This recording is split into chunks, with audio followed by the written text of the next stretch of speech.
Que la gracia y la paz de nuestro Señor Jesucristo esté con todos ustedes, hermanos y amigos. Muy bien, amigos, este domingo 28 de noviembre de 2021 se inicia un nuevo año litúrgico. Comenzamos con el Adviento. Adviento significa, pues, venida, ¿no? En este sentido, este tiempo de Adviento es prepararnos para la primera venida de nuestro Señor Jesucristo, o sea, su encarnación. La Iglesia, de manera sabia, ha distribuido a lo largo del año, ¿no? La liturgia en varios tiempos, periodos. Por ejemplo, que se inicia este 28 se refiere a esto del advenimiento, de la venida, de la primera venida de nuestro Señor Jesucristo. Claro, habrá una segunda venida, ¿no? La definitiva, en la que todos pues seremos resucitados, ¿no? Y llevados ante la presencia de Dios, previo juicio. Bien, luego viene la Navidad, la octava de Navidad, un tiempo corto de lo que es el tiempo ordinario, luego la Cuaresma y la Gran Semana Santa. El domingo de resurrección y a continuación pues la Pascua, ¿no? La Pascua de resurrección hasta Pentecostés. Y luego nuevamente viene el tiempo ordinario. Y durante todos estos tiempos, estos periodos, la Iglesia, como decíamos, de manera sabia, va recorriendo los misterios de la vida del Evangelio de nuestro Señor Jesucristo, para que en cada uno de ellos vayamos meditando las diferentes facetas y enseñanzas de nuestro Señor Jesucristo, su testimonio, etcétera. Entonces, pero así como nosotros tenemos pues este término, esta idea de Adviento, de este tiempo de preparación para la Navidad, ha surgido allá en el siglo XIX una congregación con bastante corte protestante, aunque se va a diferenciar por varios puntos con el resto del cristianismo, y que viene a denominarse, vamos a decirlo así como ellos lo señalan, ¿no? Iglesia Adventista del Séptimo Día. Aquí tenemos una presentación de un templo de ellos, que la mayoría son similares. En los últimos años han tenido unas modernizaciones, pero el diseño es similar. Iglesia Adventista del Séptimo Día. Entonces, una de estas características en sus creencias es que, a diferencia del resto de nosotros, los católicos, ellos no realizan la celebración litúrgica el día domingo, no se reúnen el domingo para adorar a Dios, para celebrar pues los misterios de la pasión y muerte de nuestro Señor Jesucristo, como lo hacemos nosotros los católicos en nuestra misa, ¿no? Bien, entonces ellos lo hacen el día sábado, el día sábado. Eso es lo que, por ejemplo, lo enseñan digamos, vamos a sus páginas web, donde ahí nosotros lo queremos ver. A ver, vamos, aquí tenemos una página web de ellos, ¿no? Aquí, por ejemplo, encontramos, dice, Iglesia Bautista del Séptimo Día. Y ellos, ¿no? En lo que es las creencias, nos muestran la relacionada al día sábado, ¿no? Ellos nos dicen lo siguiente. A ver, el bondadoso creador, después de los 6 días de la creación, descansó el séptimo día e instituyó el sábado para todos los hombres como un monumento conmemorativo de la creación. El cuarto mandamiento de la inmutable ley de Dios requiere la observancia del séptimo día, sábado, como día de reposo, adoración y ministerio. Más adelante dice, es un símbolo de nuestra redención en Cristo, una señal de nuestra santificación, una demostración de nuestra lealtad y anticipación de nuestro futuro eterno en el reino de Dios. Bien, entonces, esto es lo que ellos creen, ¿no?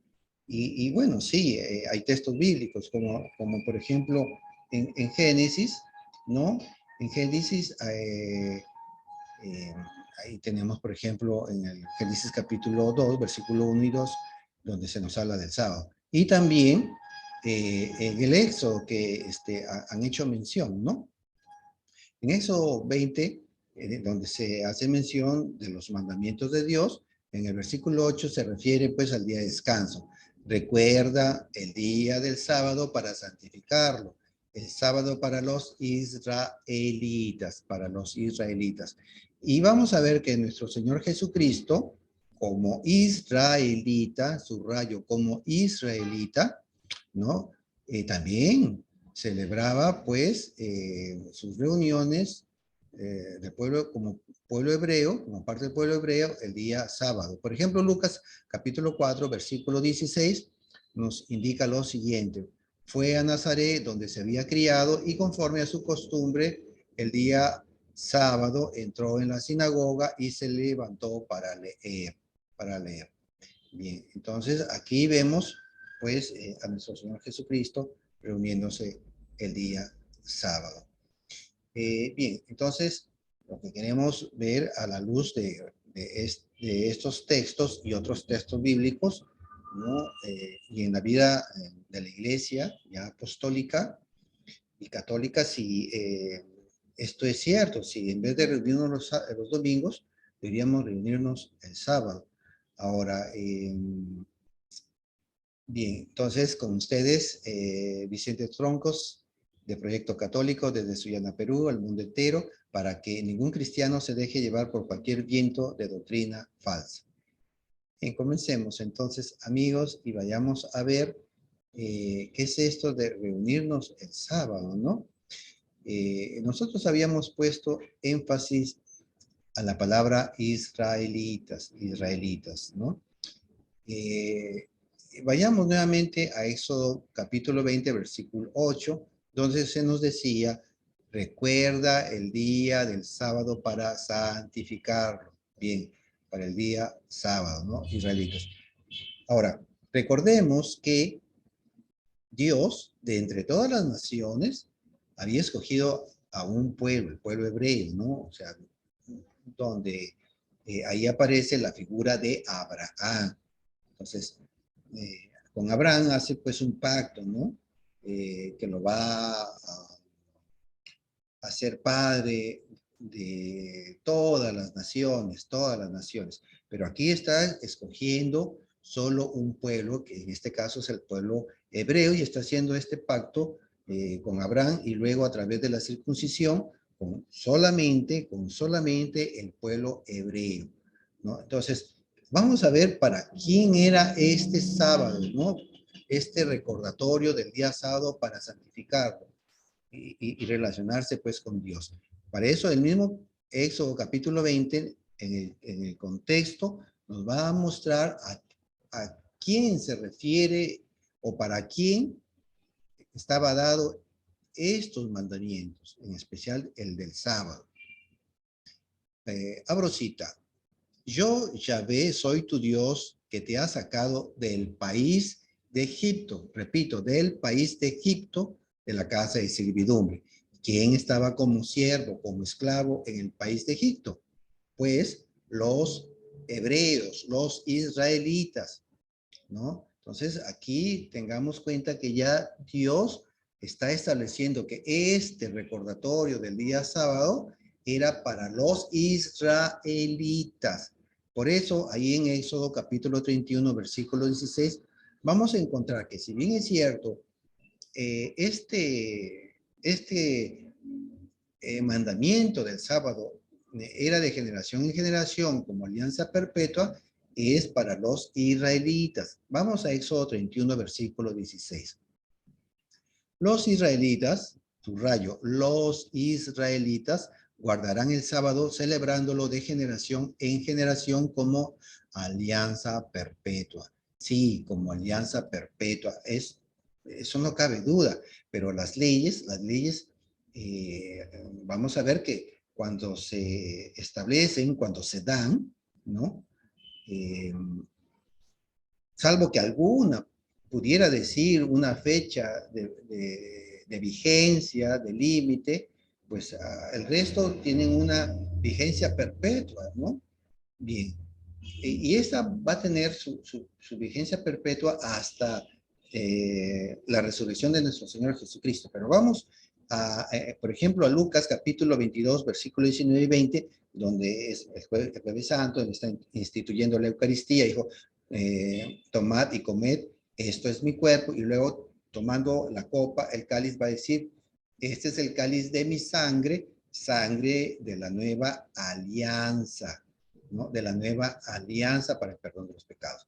Esta nueva alianza aquí hace que, digamos, ya culmine, llegue a su término la antigua alianza y empieza la nueva alianza. Ahora, como vamos a ver en adelante, no es que ya Cristo va a anular los antiguos mandamientos, sino que los va a traer al Evangelio, pero de una manera espléndida, diferente, pero mayor, plena, esos mandamientos que fueron dados a los israelitas, pero que ahora Cristo los va a dejar plenificados, ¿no? A la iglesia, a su iglesia, al cristianismo. Bien, entonces, vayamos a ver otros versículos en los que vamos a tener más claridad. Y entonces ya dijimos que estos mandamientos fueron dados para los israelitas. Pero los cristianos, entonces pasamos a tener o se nos exige que pasemos a tener una justicia mayor y plena en relación a los hebreos. Entonces, vamos a ver que Jesús mismo nos enseña que la ley y los profetas llegan hasta Juan. Lucas, capítulo 16, versículo 16, nos dice, la ley y los profetas llegan hasta Juan, hasta Juan. Desde ahí comienza a anunciarse la buena nueva del reino de Dios, el evangelio, la buena nueva, ¿no? En griego, pues, evangelio del reino de Dios, la iglesia, ¿no? Entonces, como nuevo reino va a tener también sus mandamientos. Hay una buena nueva, o sea, diferente a la antigua alianza, al Antiguo Testamento. Entonces, Lucas 16, pasemos al versículo 17. Más fácil es que el cielo y la tierra pasen, que no caiga un ápice de la ley. Palabra del Señor, gloria a ti, Señor Jesús. Entonces, ¿que acaso aquí alguien diría, pero aquí está diciendo Jesús que ninguna letra, ninguna palabra de la ley se va a cambiar? No, no. Hay que verlo en el contexto, porque arriba, en el versículo anterior, está diciendo que comienza a anunciarse una buena nueva y que la ley y los profetas llegaron hasta Juan, hasta ahí nomás, ¿no? Entonces vamos a concordarlo con otros pasajes bíblicos y nos van a dejar una mejor comprensión de lo que Jesús está queriendo decir acá y no se está contradiciendo. Vamos a Mateo capítulo 5, versículo 17. Aquí en el capítulo 5, Mateo de manera espléndida nos está llevando a un monte, ¿no? Y ahí hay un sermón, el sermón del monte, en el que aparecen pues las bienaventuranzas. Recordemos que los mandamientos de la ley antigua fueron dadas también en un monte, el monte Sinaí. Entonces ahora Cristo viene a darnos unos mandamientos más plenos, más exigentes para los cristianos, mandamientos más excelentes y ya no solo para el pueblo israelita o hebreo, sino para toda su iglesia. Entonces vamos a Mateo capítulo 5, versículo 17. Así como antes en Lucas 16, 17, hay algo similar. Abro cita. No penséis que he venido a abolir la ley y los profetas. No he venido a abolir, sino a dar cumplimiento. Subrayo, sino a dar cumplimiento. Sí, os lo aseguro. El cielo y la tierra pasarán antes que pase una i o una tilde de la ley sin que todo esto suceda. Palabra de Dios, te alabamos, Señor. Entonces, no es que Él vino ya a destruir la ley, a abolirla, no, no, no, dijo, no, es que ahí ya la eliminamos, la abrogamos, no, Él le está dando cumplimiento, está cumpliendo todos los y cada uno de los mandamientos que ningún ser humano había logrado.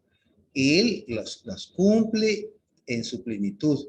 Pero ahora, así como las está guardando, nos va a dejar algo más pleno, algo mayor. Va a tomar estos mandamientos y los va a empezar a actualizar, los va a empezar, digamos, a llevar a un nivel mayor y nos lo va a dejar a nosotros la iglesia, su iglesia católica, su iglesia universal, ¿no? O sea, no es que pasaron, no es que ya, no, los trae y vamos a ver cómo es que los va a desarrollar, como por ejemplo, lo encontramos en Mateo capítulo 19, en ese encuentro que tiene Jesús con ese joven rico. Pero aquí viene algo muy, muy importante en Mateo capítulo 5 que estamos analizando y vamos a verlo. Ahora vamos al versículo 20. Porque os digo que si vuestra justicia no es mayor que la de los escribas y fariseos, repito, si vuestra justicia no es mayor que la de los escribas y fariseos, no entraréis en el reino de los cielos. Palabra del Señor, gloria a ti, Señor Jesús. Aquí Jesucristo nos está planteando algo completamente categórico, superior a, a toda esa justicia hebraica, toda esa justicia del Antiguo Testamento, ¿no? Que estaba representada por los escribas y fariseos. Ellos siempre estaban recordándole los 613 mandamientos, en especial los los 10 de las tablas de la ley mosaica. Entonces, pero Jesús aquí está replanteando, nos está diciendo que nuestra justicia, nuestra santidad y todo lo relacionado a esta religiosidad y espiritualidad debe ser mayor que la del Antiguo Testamento. Y vamos a ver lo que Jesús empieza a dar toda una reforma, todo un cambio a esto de una manera extraordinaria, sin que no se esté alterando nada de lo del Antiguo Testamento. Entonces vamos ahí a analizar ahora el versículo siguiente. Vamos a Mateo capítulo 5, versículo 21 en adelante. Habéis oído que se dijo a los antepasados, no matarás, y aquel que mate será reo ante el tribunal. Pues yo os digo, repito, pues yo os digo. Bien, aquí Jesús está haciendo ya un cambio, ¿no? El antes con el ahora, ¿no? Lo que se enseñó antes, pero lo que ahora Cristo, en un nuevo cerro, en un nuevo monte, va a instituir algo, mandamientos nuevos, reformados, renovados. Pues yo os digo, todo aquel que se encolerice contra su hermano será reo ante el tribunal. Bien, entonces ya no es solamente no matar, ya no es, ahora ya no, ni siquiera tener ira, cólera contra el hermano, ni siquiera poder llamarlo imbécil, idiota, nada, o sea, no hay ya estos sentimientos de odio. Cristo los está eliminando, no es solamente no matar, no, es más todavía. Vamos al versículo 27 en el que se nos dice, habéis oído que se dijo, no cometerás adulterio, pues yo os digo, repito, pues yo os digo, todo aquel que mira a una mujer deseándola, ¿no? Mira, o sea, mirar, todo el que mira a una mujer deseándola, ya cometió adulterio con ella en su corazón. Palabra del Señor, gloria a ti, Señor Jesús. Bien, aquí también hay un cambio, ya no es solamente tener el acto sexual físico, ¿no? Que se concrete, no, sino Jesús va más allá a los pensamientos, ¿no? Y deseos impuros, ¿no? De desearla en la mente, ¿no? O sea, ahora, por ejemplo, podríamos hablar de la pornografía, ¿no? También, todo eso, ¿no? De la masturbación. O sea, hay más, ya no solamente es el cometer el adulterio. Recordemos que el adulterio lo hacían, pues, en este caso, las mujeres, ¿no? Porque el hombre podía tener muchas mujeres, pero solteras, como Salomón. Salomón tuvo pues 1000 mujeres, todas ellas solteras, pero si cogía una mujer casada, ¿no? Hacía esta situación de la mujer ¿no? Hacía que se diera en sí el adulterio, ¿no? Entonces, la mujer, pues, podía acostarse con un hombre, ¿no? Así estuviese casado, como fue el caso de Salomón. Bien, entonces, Cristo cambió los mandamientos, o sea, ya no estamos hablando, pues, de los mandamientos del monte Sinaí, y en el Evangelio, Jesús, incluso, recordemos que él va a ser acusado ante Pilatos, primero por, pues, quebrantar el sábado y por hacerse hijo de Dios, o sea, Dios como el Padre. Ahora, vamos a ver que Jesucristo envía a los apóstoles a enseñar sus mandamientos, los que él va instituyendo en el Evangelio. Por eso ahí en Mateo capítulo 28, del versículo 19 y 20, encontramos lo siguiente. Id pues y haced discípulos a todas las gentes, o sea, a todas las naciones, a todas las gentes. Ya está hablando de la universalidad de la iglesia, o sea, la catolicidad. Recuerden que católico es una palabra griega que significa universal. Entonces ya no es solamente el pueblo israelita o el pueblo hebreo, no, es ahora a su iglesia católica. Versículo 20, y enseñándoles a guardar todo lo que yo os he mandado, y enseñándoles a guardar todo lo que yo os he mandado, y lo que Jesucristo ha mandado, pues es guardar su evangelio, ¿no? Su evangelio, que es para salvación, como nos va a decir San Pablo ahí en la carta a la iglesia de Roma, a la iglesia romana, en el capítulo 1. Bien, entonces, esto así fue, pero vamos a ver ya la iglesia, ¿no? Vamos a la iglesia. Cuando celebraba esta liturgia, si era el sábado o era el domingo. Y vamos a encontrar, por ejemplo, ya en los hechos de los apóstoles, en los hechos de la iglesia apostólica, por ejemplo, ahí en el capítulo 20, cuando Pablo está haciendo sus viajes misioneros de evangelización, en Tróade, ¿no? Por Tesalónica, por allá, por todos esos lugares de Grecia, que él nos va a explicar que la iglesia se reunía el domingo, el primer día de la semana, o sea, el que continúa después del sábado, que era el séptimo día, ¿no? Bien, vayamos a Hechos capítulo 20, versículo 7. El primer día de la semana, estando nosotros reunidos para la fracción del pan, ¿no? Para la fracción del pan. Se reunían ellos, miren hermanos, el primer día de la semana, o sea, el domingo. ¿Para qué? Para la fracción del pan, o sea, para la Eucaristía, para la Eucaristía. Ahora, pasemos ahora a otra comunidad eclesial que es la de Corintio. En Corinto, en Corinto también vamos a encontrar que la iglesia también se reunía el primer día de la semana, o sea, el domingo. Aquí, por ejemplo, en la primera carta de los Corintios, capítulo 16, de versículo 1 y 2, encontramos que Pablo, en cuanto a la colecta en favor de los santos, les pide, pues, que lo hagan siempre el domingo. Versículo 2. Cada primer día de la semana, subrayo, cada primer día de la semana, cada uno de vosotros reserve en su casa lo que haya podido ahorrar, ¿no? De modo que no se hagan las colectas cuando llegue yo. Palabra de Dios, te alabamos, Señor. Bien, entonces, aquí encontramos dos textos bíblicos, ¿no? Primero en Tróade, en la iglesia, por allá en las iglesias de Grecia, en esta otra iglesia también de Corinto, que se reunían los domingos.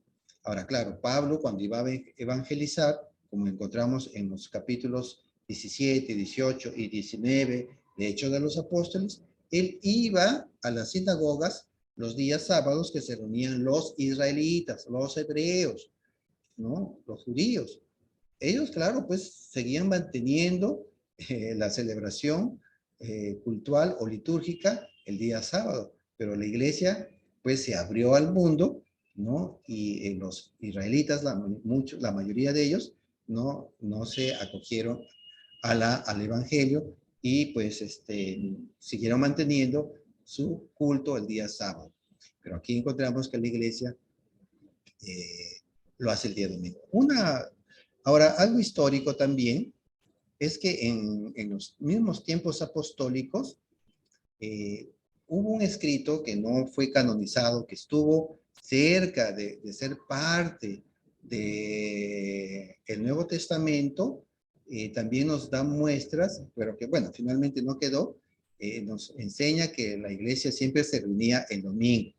Este escrito, que es como un catecismo, es el primer catecismo, en realidad así lo consideran muchos eruditos, se llama la Didache o Didache, ¿no? Didache en griego, ¿cierto? Que significa la doctrina de los 12 apóstoles.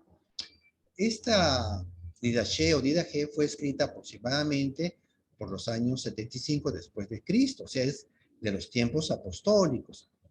En el capítulo 14, en el numeral 1, nos va a decir lo siguiente. Vamos a ver si se reunían los sábados o los domingos. O sea, aquí tenemos información adicional, además del Nuevo Testamento, otros escritos eclesiásticos que nos muestran la verdad.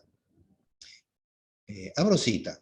En el día del Señor, reuníos y romped el pan y haced la Eucaristía, después de haber confesado vuestros pecados, a fin de que vuestro sacrificio sea puro. Muy bien, entonces dice, en el día del Señor, sí, en el día del Señor. ¿Cuál es ese día del Señor?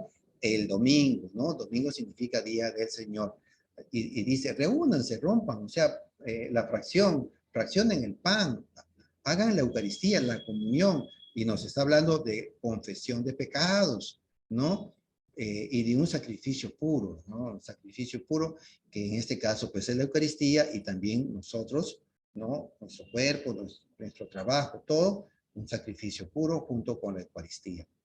Bien, entonces aquí todos estos hechos nos están mostrando que no es el sábado como lo están enseñando los hermanos adventistas, que son personas, yo conozco a algunos de ellos, son muy buenas personas, tratan de llevar una vida santa, se esfuerzan por rendirle un gran culto verdadero al Señor, pero bueno, aquí vemos que a diferencia del cristianismo, de lo que enseñó nuestro Señor Jesucristo, Jesucristo resucitó el primer domingo de la semana, en domingo, y luego se apareció a los apóstoles en domingo. O sea, algo nos está diciendo todo esto.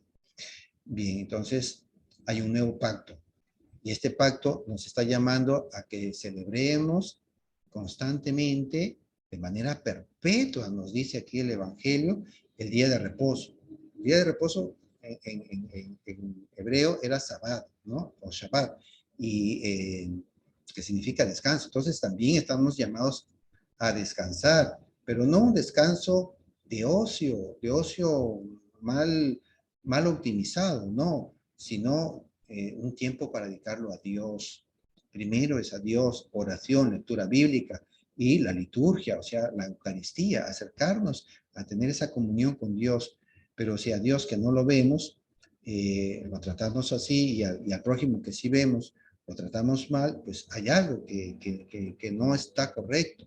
Entonces, estamos llamados a también a llevar esta comunión de amor con el prójimo. Y qué bueno, primero con la esposa, con los hijos, con los compañeros de trabajo, de tal manera que este adviento que vamos a vivir este nuevo año, seamos agradecidos al Señor por seguir vivos después incluso de esta pandemia tan terrible que ha causado tantas muertes y a otras personas las ha dejado muy afectadas.